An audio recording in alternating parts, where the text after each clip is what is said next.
నమస్తే welcome to 99 TV నేను ప్రియాంక.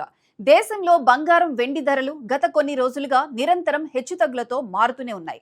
ముఖ్యంగా ముంబైలో 24 క్యారెట్ల బంగారం ధర 10 గ్రాములకు 1,48,270 రూపాయలకు చేరగా 22 క్యారెట్లు 1,35,910 రూపాయల వద్ద లెక్కింపు పొందింది. ఈ ధరల పెరుగుదల ప్రధానంగా అంతర్జాతీయ వాణిజ్య పరిస్థితుల ప్రభావంతో ఏర్పడింది. ఇరాన్, అమెరికా మధ్య ఉన్న ఉద్రిక్తతల కారణంగా ఈ రెండు వాణిజ్య పదార్థాల మార్కెట్లపై ప్రాముఖ్యమైన ప్రభావం పడింది. ప్రపంచ మార్కెట్లను పరిశీలిస్తే మల్టీ కమోడిటీ ఎక్స్చేంజ్, కామెక్స్ లాంటి సార్వత్రిక వాణిజ్య కేంద్రాల్లో బంగారం ధరల్లో కొంత పెరుగుదల కనిపించినప్పటికీ అది తక్కువ స్థాయిలోనే ఉంది. అయితే దేశీయ మార్కెట్లు గణనీయంగా ప్రభావితమయ్యాయి. ఇటీవల కొన్ని నెలల్లో బంగారం ధరలు గణనీయంగా పతనం చెందాయి.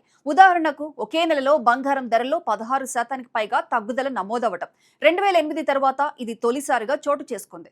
ప్రధాన నగరాల్లోనూ బంగారం వెండి ధరల్లో విభిన్నతలు కనిపించాయి. ఢిల్లీ, జైపూర్ వంటి నగరాల్లో 24 క్యారెట్ల బంగారం ధర 1,48,240 రూపాయలు కాగా 22 క్యారెట్ల బంగారం ధర 1,36,060 రూపాయలుగా ఉంది.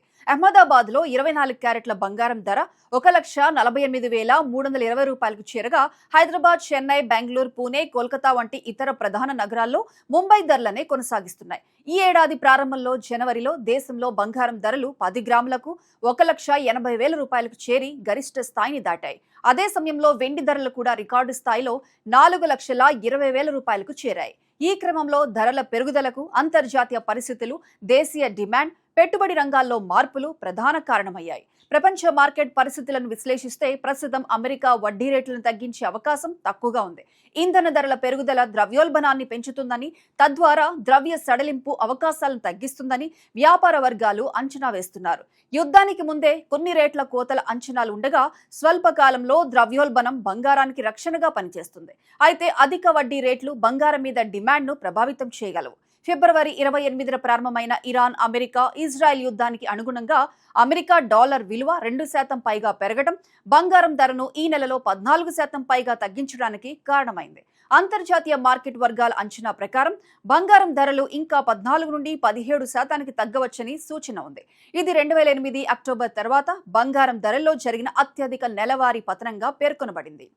దిగుమతి సుంకాలు, పన్నులు, మారకపు రేట్లు కూడా దేశీయ బంగారం ధరలను ప్రభావితం చేస్తున్న అంశాలుగా ఉన్నాయి. స్థానికంగా ధరలు స్థిరంగా ఉండే అవకాశం తక్కువగా ఉన్నందున పెట్టుబడిదారులు, వినియోగదారులు ఈ మార్పులను గమనించాల్సి వస్తుంది.